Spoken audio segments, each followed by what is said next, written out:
Praise Lord. കർത്താവിന്റെ വിലയേറിയ നാമം ഇന്ന് രാത്രിയിലും മഹത്വപ്പെടുമാറാകട്ടെ. നമുക്കൊരു പ്രാവശ്യം കൂടെ നമ്മുടെ ഉപവാസ പ്രാർത്ഥനയുടെ രണ്ടാമത്തെ ദിവസം നാം ഇന്ന് കടന്നു വന്നിരിക്കുന്നല്ലോ. ഉപവസിക്കുവാനും പ്രാർത്ഥിക്കുവാനും ദൈവം തരുന്ന എല്ലാ ഭാരത്തെയും ഓർത്ത് ദൈവത്തെ നന്ദിയോടെ സ്തുതിക്കുന്നു, സ്തോത്രം ചെയ്യുന്നു. ഉപവാസവും പ്രാർത്ഥനയും ഒരു ദൈവവൈതലിൻ്റെ ഏറ്റവും വളരെ ഒഴിച്ചുകൂടാൻ പറ്റാത്ത ഒരു ഘടകമാണ് ഉപവാസവും പ്രാർത്ഥനയും. നമ്മുടെ യേശു തന്നെ നമ്മോട് പഠിപ്പിച്ചു, ഉപവാസവും പ്രാർത്ഥനയും ഇല്ലാതെ ഈ ജാതി നീങ്ങി പോകയില്ല എന്ന് ദൈവം പഠിപ്പിച്ചുവെങ്കിൽ ആമേൻ, സ്തോത്രം. നമുക്ക് പ്രാർത്ഥിക്കുമ്പോൾ നമുക്ക് എന്താ ഉണ്ടാകേണ്ടത്? നമ്മുടെ ജീവിതത്തിൽ വിശ്വാസം ഉണ്ടായിരിക്കണം. ഇന്ന് വിശ്വാസത്തിന്റെ ഏറ്റക്കുറച്ചിലുകൾ നമ്മുടെ ജീവിതത്തിൽ വരികയാണ് എന്ന് ചിന്തിക്കുവാൻ തീരുമാനിച്ചിരിക്കുന്നത് ദൈവം തന്നിരിക്കുന്നത് അവൻ വിശ്വാസത്തെ കുറിച്ചാണ്. അതിന് എടുത്തിരിക്കുന്ന തിരുവചന വേദഭാഗം 2 കൊരിന്ത്യർക്കെഴുതിയ ലേഖനം 13-ാം അധ്യായം അതിന്റെ 5-ാം വാക്യം ഒന്ന് വായിക്കാം. 2 കൊരിന്ത്യർക്കെഴുതിയ ലേഖനം 13-ാം അധ്യായം അതിന്റെ 5-ാം വാക്യം.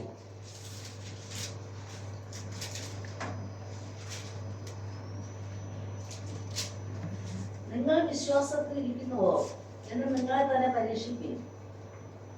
നിങ്ങളെ തന്നെ ശോധന ചെയ്യുവിൻ. നിങ്ങൾ കൊള്ളരുതാത്തവർ അല്ല എന്ന് വരികയും യേശുക്രിസ്തു നിങ്ങളിൽ ഉണ്ട് എന്ന് നിങ്ങളെ തന്നെ അറിയുന്നില്ലയോ? ആമേൻ, സ്തോത്രം. മതി. അപ്പോസ്തലനായ പൗലോസ് കൊരിന്ത്യ സഭയിലൂടെ, കൊരിന്ത്യ സഭ എന്ന് പറയുമ്പോൾ കൃപാവരത്തിലും വിശ്വാസത്തിലും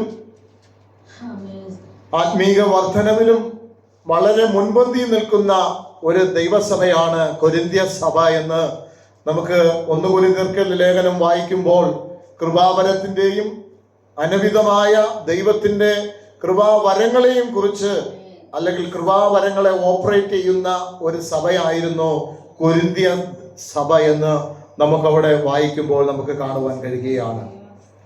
എന്നാൽ വിശ്വാസത്തോടുകൂടെ വളരെ പ്രാഗൽഭ്യത്തോടുകൂടെ ഇറങ്ങിയ കൊരിന്ത്യ സഭയ്ക്ക് എന്തു പറ്റി? അവരുടെ ജീവിതത്തിൽ വിശ്വാസ ത്യാഗം സംഭവിക്കുവാനിടയായി തീർന്നു. അവർ വിശ്വാസത്തിൽ ഇരിക്കുന്നു എന്ന് അവർ കരുതിയെങ്കിലും അവർ വിശ്വാസത്തെ വിട്ടകന്ന ഒരു സഭയിലെ അംഗങ്ങളായിരുന്നുവെന്ന് പരിശുദ്ധാത്മാവിന് അവിടെ തെളിയിച്ചെഴുതുവാനിടയായി തീർന്നു. അതുകൊണ്ടാണ് പൗലോസ് ചോദിക്കുന്നത്, നിങ്ങൾ യഥാർത്ഥമായി വിശ്വാസത്തിലാണോ നിങ്ങൾ ഇരിക്കുന്നത്? ഇന്ന് രാത്രിയിൽ പരിശുദ്ധാത്മാവ് ഈ ഉപവാസ പ്രാർത്ഥനയുടെ 2-ാം ദിവസത്തിൽ ദൈവം നമ്മോട് ചോദിക്കുകയാണ്, നിങ്ങൾ വിശ്വാസത്തിലാണോ ഇരിക്കുന്നത്? ഈ വാക്യം, ഈ വചനം നമ്മുടെ ഹൃദയത്തോടൊന്ന് ചോദിച്ചാട്ടെ, ഞാൻ വിശ്വാസത്തിലാണോ ഇരിക്കുന്നത്? വിശ്വാസത്തിലാണോ ഞാൻ എൻ്റെ ചുവടുകൾ, ഓരോ ചുവട് വയ്പ്പുകളും വയ്ക്കുന്നു, മുന്നോട്ട് നടക്കുന്നുവെന്ന് നമ്മളെ തന്നെ ഇന്ന് ശോധന ചെയ്യുവാനാണ് ദൈവം പറയുന്നത്. കാരണം കൃപാവരങ്ങളിൽ ഒട്ടും കുറവില്ലാത്ത സഭയായിരുന്നു കൊരിന്ത്യ സഭ. അന്യഭാഷയും പ്രവചനവും രോഗശാന്തിയും ഭാഷാവരവും എന്നുള്ള എല്ലാ കൃപാവരങ്ങളും നിറഞ്ഞു നിന്ന ദൈവസഭയ്ക്ക് പിന്നെത്തിയതിൽ പരിശുദ്ധാത്മാവരോട് ചോദിക്കുന്നു, നിങ്ങൾ വിശ്വാസത്തിലാണോ നിങ്ങൾ ഇരിക്കുന്നത്?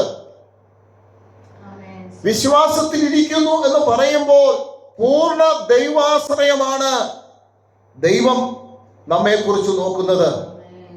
എല്ലാ വിഷയത്തിന്റെ നടുവിലും നമ്മുടെ എല്ലാ കാര്യാദികളിലും യേശുവിലുള്ള വിശ്വാസത്തിലാണോ നാം ആയിരിക്കുന്നു എന്ന് ദൈവം ചോദിക്കുകയാണ്. സഭയ്ക്കകത്ത് വരുമ്പോൾ മാത്രമല്ല നമ്മുടെ വിശ്വാസം,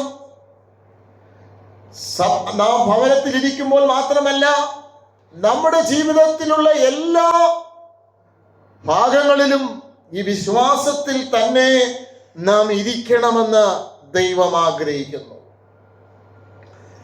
അപ്പോൾ വിശ്വാസത്തിന്റെ നായകനാണ് നമ്മുടെ കർത്താവ്.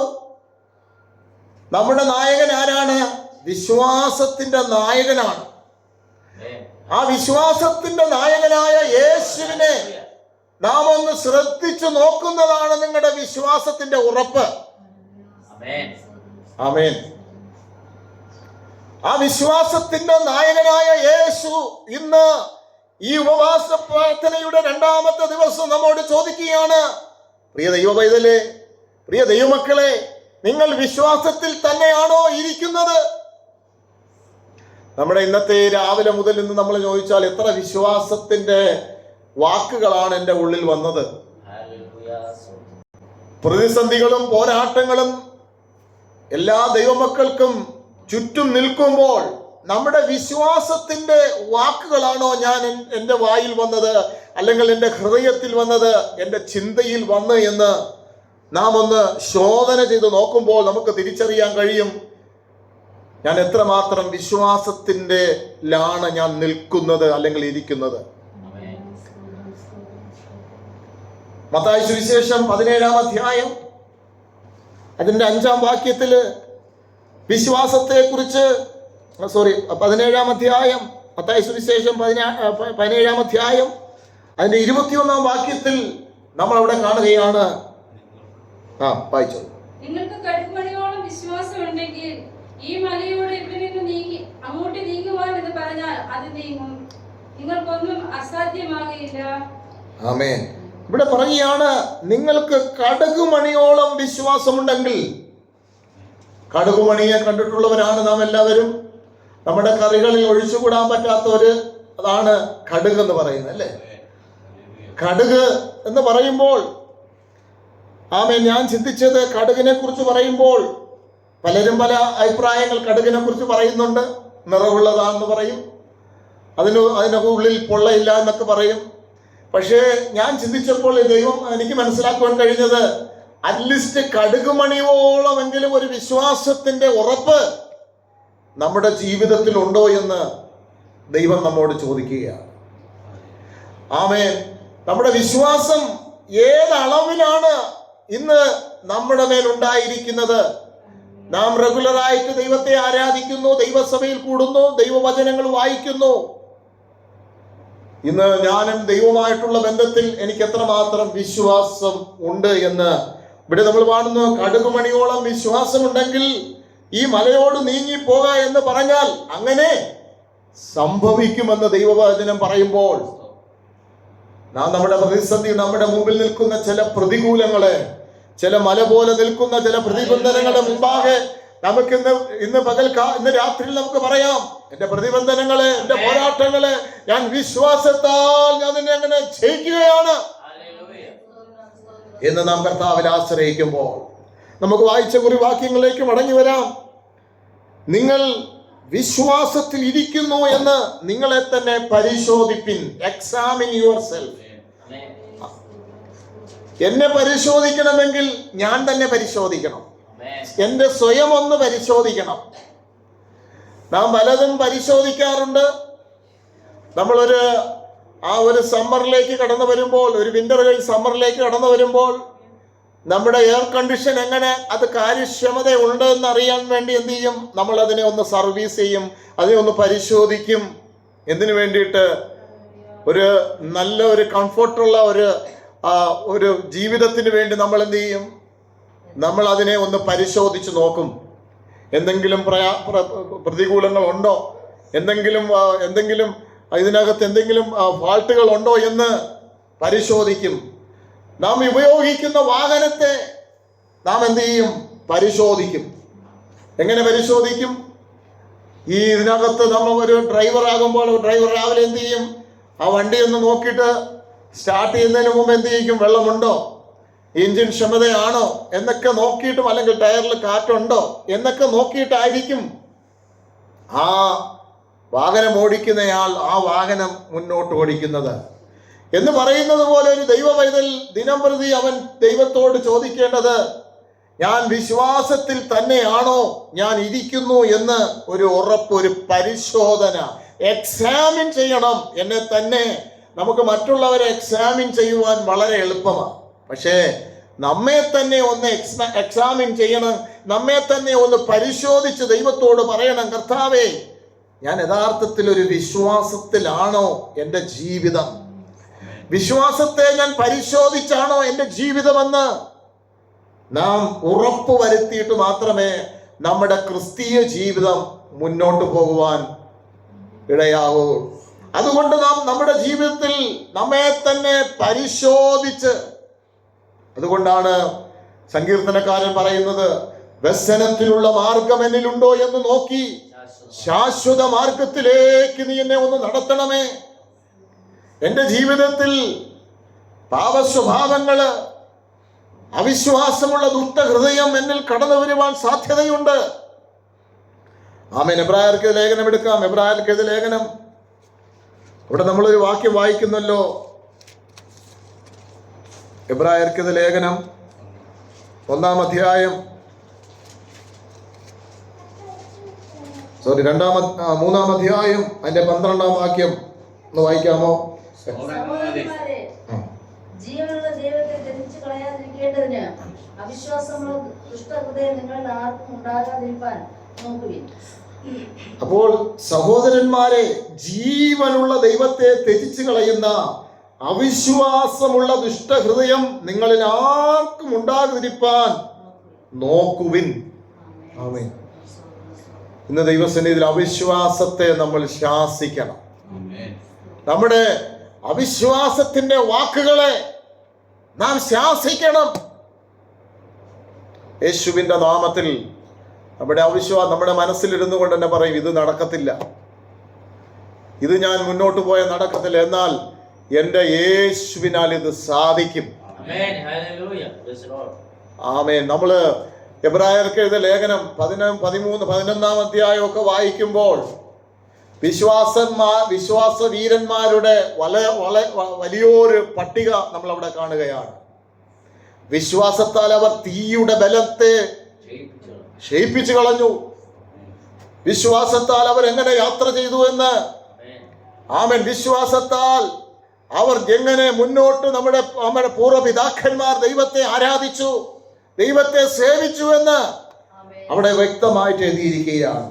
അപ്പോൾ നമ്മുടെ വിശ്വാസം ജീവനുള്ള ദൈവത്തെ ത്യജിച്ചു കളയുന്ന അവിശ്വാസമുള്ള ദുഷ്ടഹൃദയം, നമ്മൾ അറിഞ്ഞുകൊണ്ട് ആരും ദൈവത്തെ ത്യജിച്ചു കളയുന്ന, പക്ഷേ വിശ്വാസത്തിൽ ത്യാഗം സംഭവിക്കുമ്പോൾ ഈ ദൈവത്തെ ത്യജിച്ചു കളയുന്ന അനുഭവം. കർത്താവേ, നീ എന്തുകൊണ്ടെന്ന് നാം ചോദിച്ച് നമ്മുടെ ഹൃദയത്തിൽ ആ കയ്പിന്റെ അനുഭവത്തിലേക്ക് വന്ന് വിശ്വാസം വിട്ട് നാം ഉഴലുന്നവരായി തീരുവാൻ സാധ്യതയുണ്ട്. അതുകൊണ്ട് നമ്മുടെ ഹൃദയത്തെ നമ്മൾ എപ്പോഴും കവർ ചെയ്യണം. എൻ്റെ ഹൃദയം വിശ്വാസത്തിൽ നിൽക്കുന്നവരായി അവിശ്വാസമുള്ള ദുഷ്ടഹൃദയം എന്നിൽ വരാതിരിക്കുവാൻ നമ്മുടെ പ്രാർത്ഥനയിൽ ദൈവത്തോട് പ്രാർത്ഥിക്കും. കർത്താവേ, എൻ്റെ അവിശ്വാസത്തെ ശാസിക്കണമേ. എൻ്റെ അവിശ്വാസത്തിൻ്റെ വാക്കുകളെ, എൻ്റെ അവിശ്വാസത്തിൻ്റെ മൈൻഡ് സെറ്റുകളെ യേശുവിൻ്റെ നാമത്തിൽ ഞാൻ അതിനെ ശാസിക്കുകയാണ്. ഹല്ലേലൂയ. നമ്മുടെ അവിശ്വാസത്തെ, ആമേൻ. അബ്രഹാമിനെ കുറിച്ച് പറയാൻ തുടങ്ങിയാൽ നമുക്ക് 100,1000 വാക്കുകൾ അബ്രഹാമിനെ കുറിച്ച് പറയാൻ. അബ്രഹാം ആ റോമർക്കെഴുതിയ ലേഖനം 4-ാം അധ്യായത്തിൽ കടന്നു വരുമ്പോൾ അവിടെ എന്താണ് പറയുന്നത്? സാറയുടെ ഗർഭപാത്രത്തിന്റെ നിർജീവത്വം ഗ്രഹിച്ചിട്ടും അബ്രഹാം ക്ഷീണിച്ചില്ല, അവൻ ദൈവത്തിൽ വിശ്വസിച്ചു. മാത്രമാണോ, ആശയ്ക്ക് വിരോധമായി ആശയോടെ അവൻ വിശ്വസിച്ചു. അവനറിയാം, എനിക്കൊരു തലമുറ ഇനി സാറയിലൂടെ ഉത്ഭവിക്കത്തില്ല എന്ന് അവൻ അറിയാമെങ്കിലും, ആ സാറയുടെ ഗർഭപാത്രത്തിന്റെ നിർജീവത്വം അവൻ അറിയാമെങ്കിലും അവൻ ആശയ്ക്ക് വിരോധമായി ആശയോടെ അവൻ വിശ്വസിക്കുകയാണ്. എൻ്റെ ദൈവം എനിക്ക് വേണ്ടി വഴി തുറക്കും. ഹല്ലേലൂയ. ഇതായിരിക്കണം ഒരു ദൈവപൈതലിന്റെ വിശ്വാസം. ഒരു ദൈവവേലയുടെ വിശ്വാസം ഇതായിരിക്കണം. ഞാൻ ചിന്തിക്കുന്നതും ഞാൻ കാണുന്നതൊക്കെയും ആശയ്ക്ക് വിരോധമാണ്. എന്നാൽ ആശയ്ക്ക് വിരോധമായി അവൻ ആശയോടെ അവൻ വിശ്വസിച്ചു, എനിക്കൊരു തലമുറ ദൈവം തരും. ആമേൻ. ചില നിർജീവമായി കിടക്കുന്ന ചില മേഖലകളുടെ നടുവിൽ നിങ്ങൾ ആശയോടെ വിശ്വസിച്ചാൽ ചില ദൈവ പ്രവൃത്തി കാണുവാൻ പോകുകയാണ്. ആമേൻ. ചില ദൈവ പ്രവൃത്തി, ഇനി എനിക്ക് അതിൽ നിന്ന് ജീവനില്ല, ഒരു മടങ്ങി വരുവില്ല എന്ന് എഴുതിത്തള്ളിയ ചില മേഖലകളുടെ നടുവിൽ പരിശുദ്ധാത്മാവ് ദൂതായി നിങ്ങളോട് വിളിച്ചു പറയുകയാണ്, ചിലതിനെ ദൈവം ജീവിപ്പിക്കുവാൻ പോകുകയാണ്. ഇല്ലാത്തതിനെ ഉള്ളതുപോലെ വിളിച്ചു വരുത്തുമെന്ന് മരിച്ചതിനെ ജീവിപ്പിക്കുന്ന അബ്രഹാമിനുള്ള വിശ്വാസം. ആമേൻ. ആമേൻ. ഹല്ലേലൂയ. ഈ വിശ്വാസത്തിന്റെ അടിസ്ഥാനം നമ്മുടെ മേലുണ്ടാക്കണം ദൈവമക്കളെ. ഇന്ന് വിശ്വാസം വിട്ട് ദൈവത്തെ ആരാധിക്കുന്നു, ദൈവത്തിന്റെ വചനം കേൾക്കുന്നു, ധാരാളം വചനങ്ങൾ നമ്മൾ കേൾക്കുന്നു, പക്ഷെ വിശ്വാസത്തിലുള്ള ചുവടുവയ്പ്പുകൾ നമ്മൾക്കില്ല. വിശ്വാസം വിട്ട് ഉഴന്ന് അലയുന്ന ഒരു ക്രിസ്തീയ ഗോളത്തിലാണ് ഞാനും നിങ്ങളും ജീവിക്കുന്നത്. എന്നാൽ അങ്ങനെ ആയിരിക്കുമ്പോൾ നാം വിശ്വാസത്തിൽ ഉറയ്ക്കുന്നവരായി മാറുവാൻ, വിശ്വാസത്തിന്റെ വാക്കുകൾ സംസാരിക്കുവാൻ നമ്മളെ തന്നെ ദൈവകരങ്ങളിൽ ഏൽപ്പിക്കണം.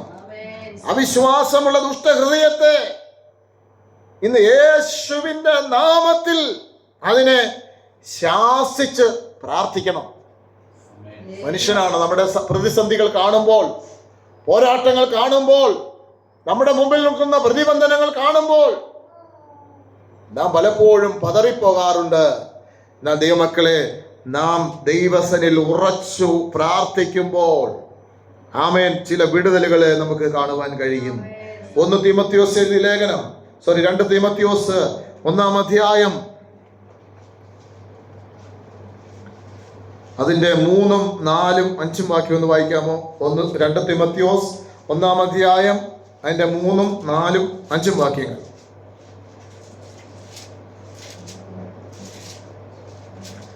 2 തീമോത്തിയോസ് 1 അധ്യായം 3, 4, 5 വാക്യം. അതെ.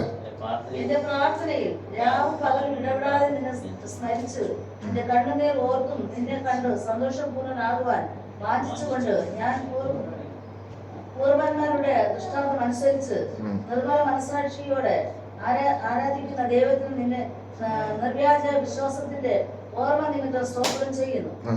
ആ വിശ്വാസം ആദ്യം നിന്റെ വലിയമ്മ ലോവീസിലും അമ്മ യുനീക്കയിലും ഉണ്ടായിരുന്നു, നിന്നിലും ഉണ്ടെന്ന് ഞാൻ ഉറച്ചിരിക്കുന്നു. ആമേൻ. ഇവിടെ പൗലോസിന്റെ നിജപുത്രനായ തീമോത്തിയോസിനോട് ദൈവകൃപാവരങ്ങളിലും വിശ്വാസത്തിലും ഉറക്കേണ്ടതിന് പൗലോസ് തീമോത്തിയോസിനോട് ദൈവത്തിന്റെ വചനത്തിൽ ഉറപ്പിക്കുന്ന ഒരു ഭാഗമാണ് നമ്മൾ അവിടെ കാണുന്നത്.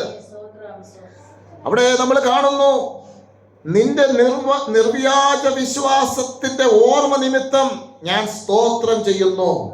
നമ്മുടെ വിശ്വാസം വ്യാജമില്ലാത്ത വിശ്വാസം.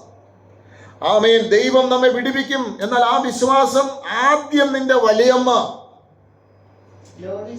ലോവിസിലും അമ്മ യൂനിക്കയിലും ഉണ്ടായിരുന്നു. ആ വിശ്വാസം നിന്നിലുമുണ്ടെന്ന് ഞാൻ ഉറച്ചിരിക്കുന്നു. പൗലോസിന്റെ നിജപുത്രനായ ആമേൻ ആ തീമോത്തിയോട് പറയുകയാണ്, നിന്റെ അമ്മയിലുണ്ടായിരുന്ന വിശ്വാസം, നിന്റെ അമ്മ പ്രാർത്ഥിക്കുന്നവളായിരുന്നു.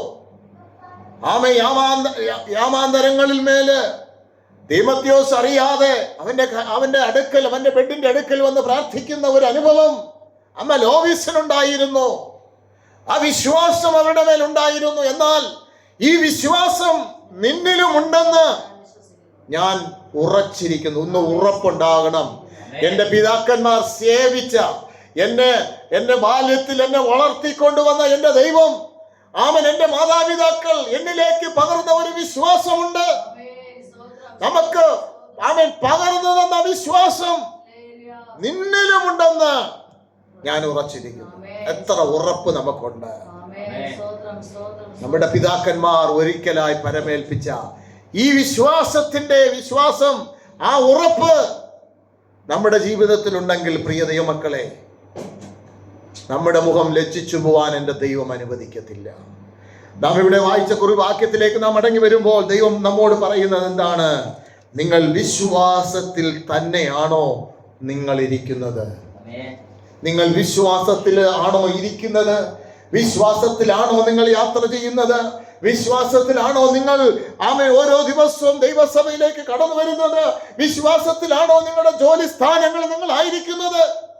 വിശ്വാസത്തിലാണോ നിങ്ങളുടെ തലമുറകൾക്ക് വേണ്ടി നിങ്ങൾ പ്രാർത്ഥിക്കുന്നത്? നിങ്ങൾ വിശ്വാസത്തിൽ ഇരിക്കുന്നുവെങ്കിൽ നിങ്ങൾ വിശ്വാസത്തിൽ തന്നെ നിങ്ങളെ തന്നെ ശോധന ചെയ്യുവിൻ, നിങ്ങളെ തന്നെ പരിശോധിപ്പിൻ. രണ്ടാമത് പറയുകയാണ്, നിങ്ങളെ തന്നെ ഒന്ന് ശോധന ചെയ്യണം. ഈ വെള്ളി അല്ലെങ്കിൽ സ്വർണം തീയിലിട്ട് ശോധന ചെയ്യുന്നത് പോലെ, അതിൻ്റെ അഴുക്കുകളെ കളയുന്നത് പോലെ നമ്മുടെ വിശ്വാസം, വിലയേറിയ വിശ്വാസം, ആ വിശ്വാസത്തിന്റെ ചുവടുവയ്പ്പുകള് മുന്നോട്ട് നാം വയ്ക്കുമ്പോൾ, 1 പത്രോസ് ലേഖനത്തിൽ നമ്മൾ കാണുന്നുണ്ടല്ലോ, 2 പത്രോസ് അതിന്റെ 1 അധ്യായം, അവിടെ ഒത്തിരി കാര്യങ്ങൾ അതിന്റെ 4 വാക്യത്തിൽ മുതൽ നമ്മൾ വായിക്കുകയാണ്. 1 അധ്യായം 2 പത്രോസ് 1 അധ്യായം അതിന്റെ 4 വാക്യത്തിൽ,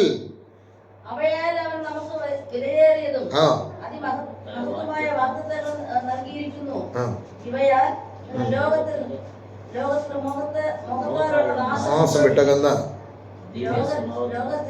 മോഹത്താലുള്ള നാശം വിട്ടൊഴിഞ്ഞിട്ട് ദിവ്യ സ്വഭാവത്തിന് കൂട്ടാളിയായി തീരുവാൻ ഇടവരുന്നു.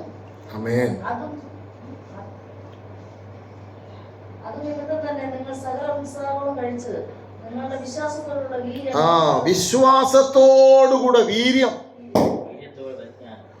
ഇവിടെ ഒത്തിരി കാര്യങ്ങള് മുന്നോട്ടുണ്ട്. വലിയൊരു പ്രസംഗ വിഷയമാണ്. എന്നാലും ഞാൻ അവിടെ വളരെ ലഘൂകരിച്ചുകൊണ്ട് നമുക്ക് നമ്മുടെ സമയത്തിന് തന്നെ നമുക്ക് നിർത്താം.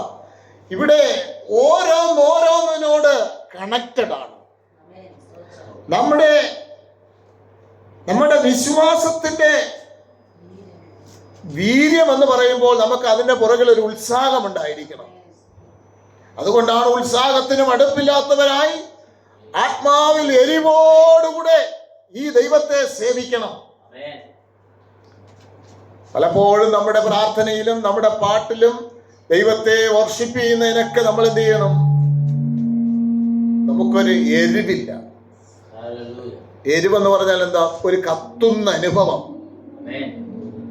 ഒരു കത്തുന്ന അനുഭവം നമ്മുടെ ജീവിതത്തിലില്ല. ഒരു ഫെർവന്റ് സ്പിരിറ്റ്, ഒരു കത്തുന്ന അനുഭവത്തെയാണ് എരിവോടെ ദൈവത്തെ സേവിക്കുക.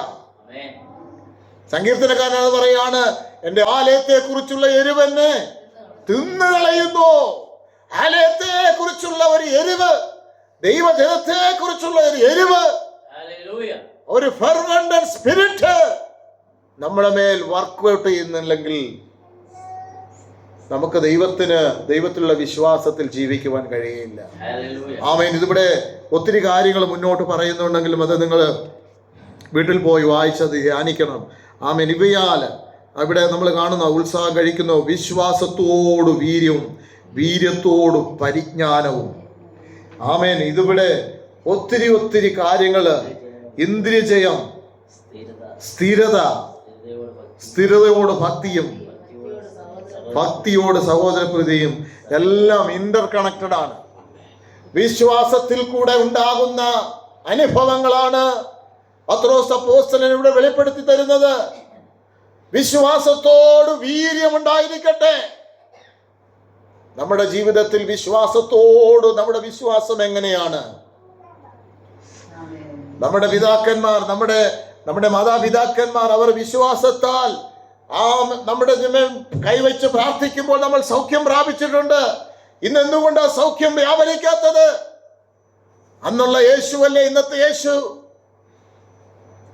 ഈ പുതിയ തലമുറയിലേക്ക് നാം വന്നപ്പോൾ നമ്മുടെ വിശ്വാസം കുറഞ്ഞു പോയിരിക്കുന്നു.